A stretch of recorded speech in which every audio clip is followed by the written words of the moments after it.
So, I thought it would be fun to make a Warlock PVE tier list ranking all the various subclass trees in the ever popular format of S rank through rank whatever. But when I sat down and really thought about it, this kind of general tier list doesn't actually make much sense without any context. Now follow me for a second here. First of all, how well a particular subclass performs compared to the rest depends upon the activity, modifiers, champions, shield types, group composition, difficulty, even the specific encounter comes into play, and there's more variables I'm probably forgetting. All these factors come together to determine what build is best for any specific situation. In an easier content, it's pointless to rank things when a competent player can blow through it all with any subclass or build. What's more beneficial is knowing which subclasses scale high enough to be considered in the endgame meta. So this is not your ordinary tier list because I realize it all comes down to yes, this subclass has a place in the PvE endgame meta, or no it doesn't. So if that's all you came to see, well, here you go.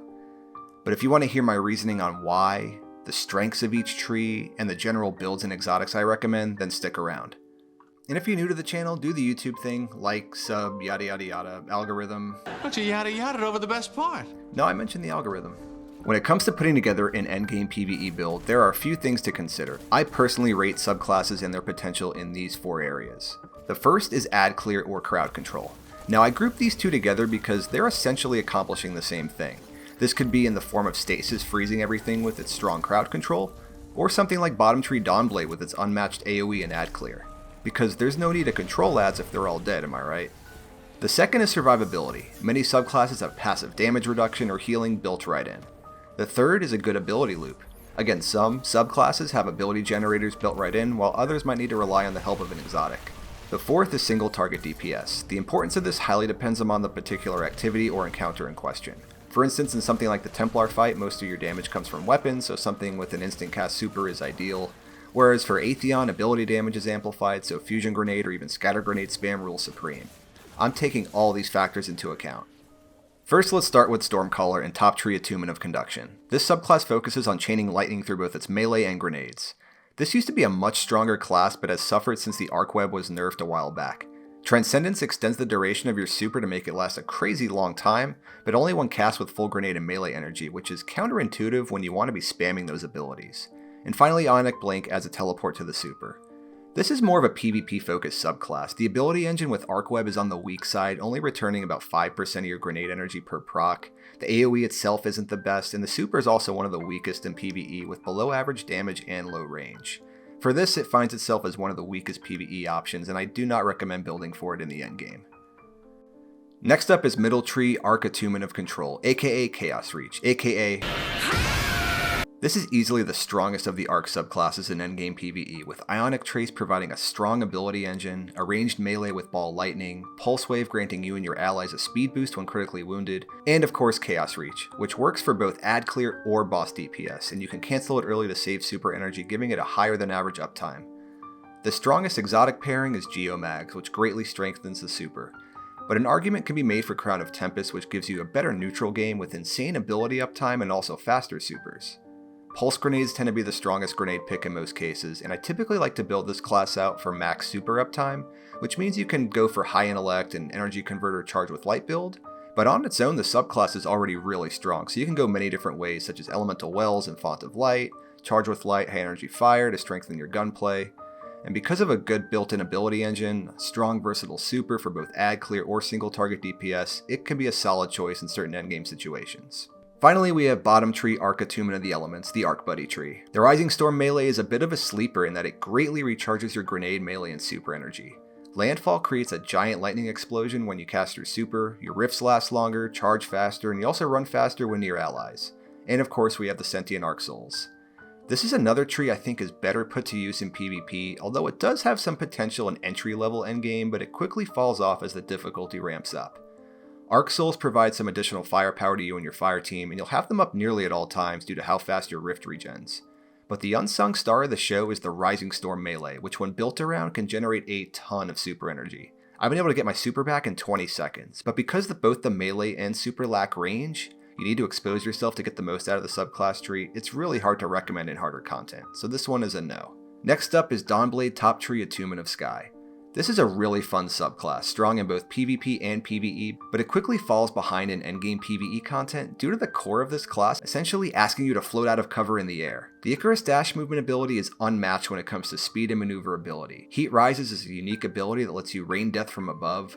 Celestial Fire is an awesome range melee, and we have an ability engine, Winged Sun, that refunds melee energy and extends the effects of Heat Rises with airborne final blows. All of this is amazing in PvP, but when it comes to endgame PvE, you just cannot survive being exposed floating out in the air out of cover like the subclass demands. It's super fun pairing with Sunbracers and easier content, but I cannot recommend using this tree in the endgame.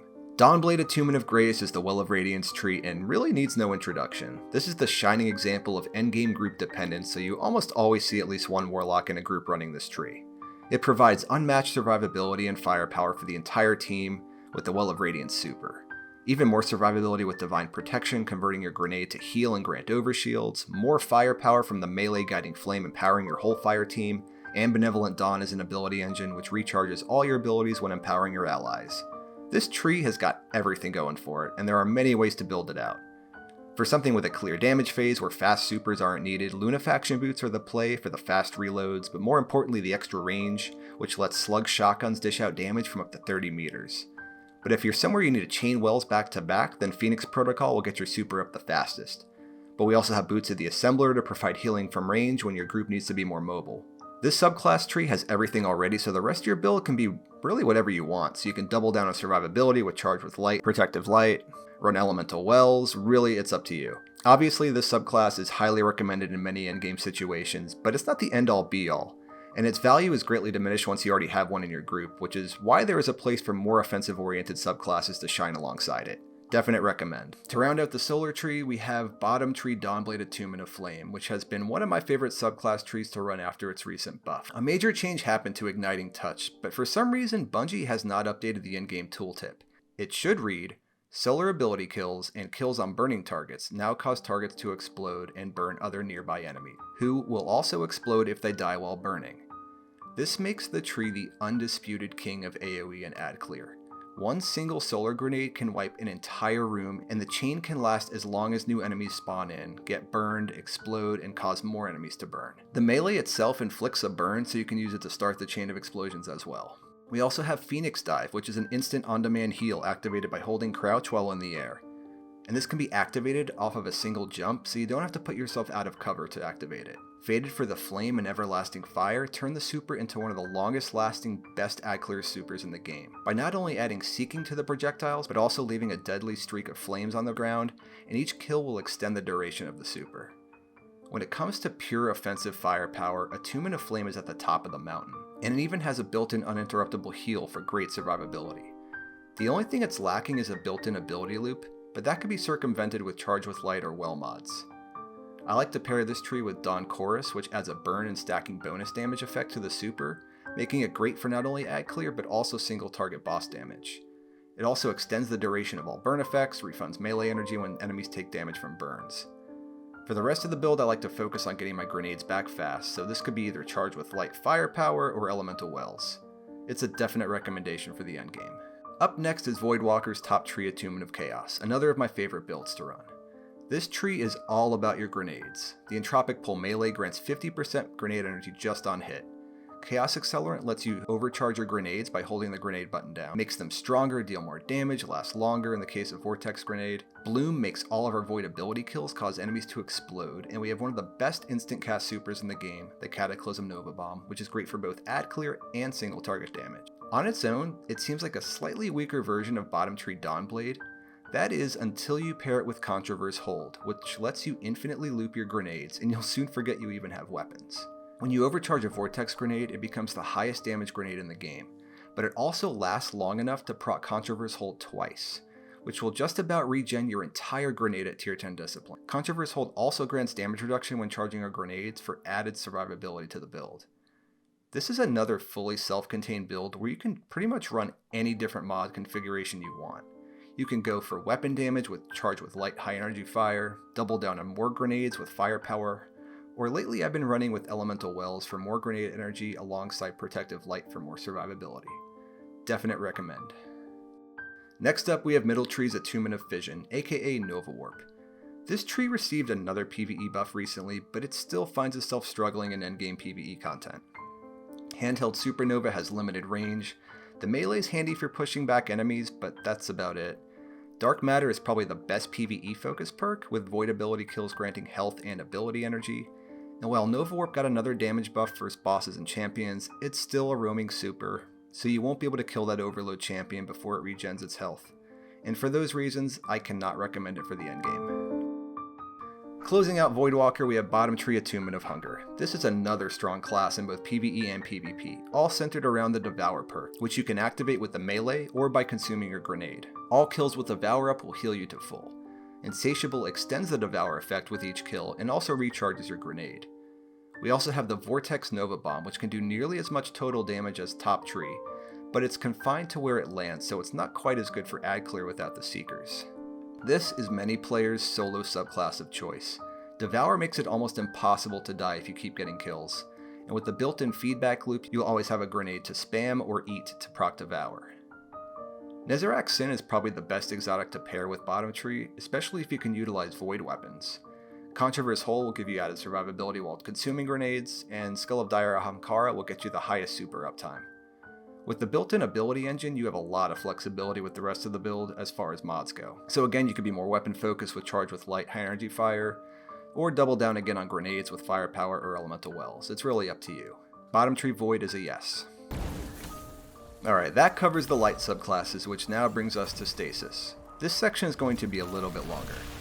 So Stasis is unique in that it was the first Destiny element to have inherent effects tied to it, and those effects are Slow, Freeze, and Shatter. These verbs are the foundation of Stasis' ability interaction. Stasis is the undisputed king of crowd control, allowing you to freeze entire rooms of enemies, completely nullifying any threat. And it's also even more of a special snowflake because it doesn't have trees, but instead has aspects and fragments you can mix and match, making for a large number of strong build combinations. Aspects are the foundation and have the largest impact on your build. The three strongest PvE picks are Ice Flare Bolts, which when shattering a frozen target spawns Seekers that track and freeze additional nearby targets. Bleak Watcher, which lets you convert your grenade into a stasis turret that slows and freezes enemies, and Glacial Harvest, which spawns stasis shards when you freeze targets. The final aspect, Frost Pulse, adds a freeze effect to your Rift, which is great in PvP and lower level PvE, but not in difficult content where you don't want to be within Rift range of enemies. So one way to go with Stasis is building around the Bleak Watcher turret, which you can pair with either Ice Flare Bolts or even Glacial Harvest. The other path is taking Ice Flare Bolts, Glacial Harvest, and Duskfield Grenades. When it comes to fragments, you have some versatility in how you build. There tends to be 2 or 3 core to each build, leaving 1 or 2 fragments up to personal preference. In a Bleak Watcher turret build, the goal is basically to get your grenades up as fast as possible. Typically, I like to run Whisper of Torment, which grants grenade energy each time you take damage. I also like Whisper of Refraction, which grants class ability energy when defeating slowed or frozen opponents, meaning your Rift recharges ridiculously fast, and if you run Bomber on your class item, you get that grenade energy back when you cast your Rift. I also like to run Bolstering Detonation on my gloves, which is a void mod granting class ability energy each time your Bleak Watcher shoots a target. So with this, you can endlessly spam your Rift for grenade energy, and your turret damage recharges your Rift for a nice loop. The next fragment I like to run is Whisper of Durance, which will increase the time of your slows and also how long your turret lasts. Then the last fragment is where we have some wiggle room, and we can use it for Whisper of Chains for more survivability, with damage reduction to your frozen targets, or if you're running it with Glacial Harvest, you can take Whisper of Rime for an overshield when collecting stasis shards. Another solid pick is Whisper of Fissures, which increases the explosion when you defeat a frozen target. Now, if you're not going for the turrets, you can instead build around Ice Flare Bolts, Glacial Harvest, and Duskfield Grenades. I like running this infinite melee build with fragments Whisper of Conduction, Durance, Refraction, and then either Rime for survivability, or maybe Hunger for more melee energy. Whichever direction you take your Stasis build, I think the best all-around exotic to pair it with is Eye of Another World, for 20% faster abilities. Verity's Brow used to be another solid pick, but the grenade regen falls behind if you can't continuously chain your kills, and it also requires stasis weapons, which greatly limits your options.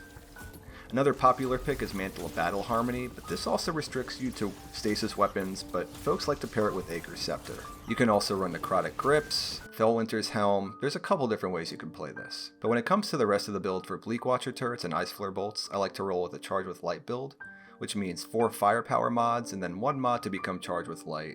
And this could be Quick Charge, Blast Radius, Swift Charge, etc. If you're going with Bleak Watcher and Charge Harvester, you can instead go with 3 firepower, elemental shards, and elemental charge. This gives you a little bit more balanced of a build, still with super fast grenades, but also a faster melee recharge from the Stasis shards. For the infinite melee build, I like to go with heavy-handed, elemental shards, elemental charge, bountiful wills, and melee wellmaker. Then you can add hands-on to the helmet, invigoration mods on the boots, 1-2 finisher, and outreach to your bond, and basically just spam melees until the sun comes up. However you build it, Stasis is one of the strongest endgame subclasses in all of Destiny. So that is my reasoning for the placement of each of these subclasses, and here's that final list again.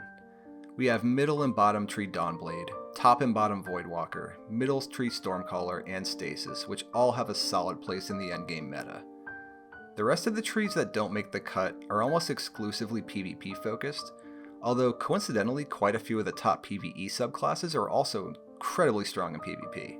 This will be a problem that the Light 3.0 rework will solve. On the Warlock side, I think Arc actually needed the most help and could have used a rework first, as Void is already in a really good place, but I digress.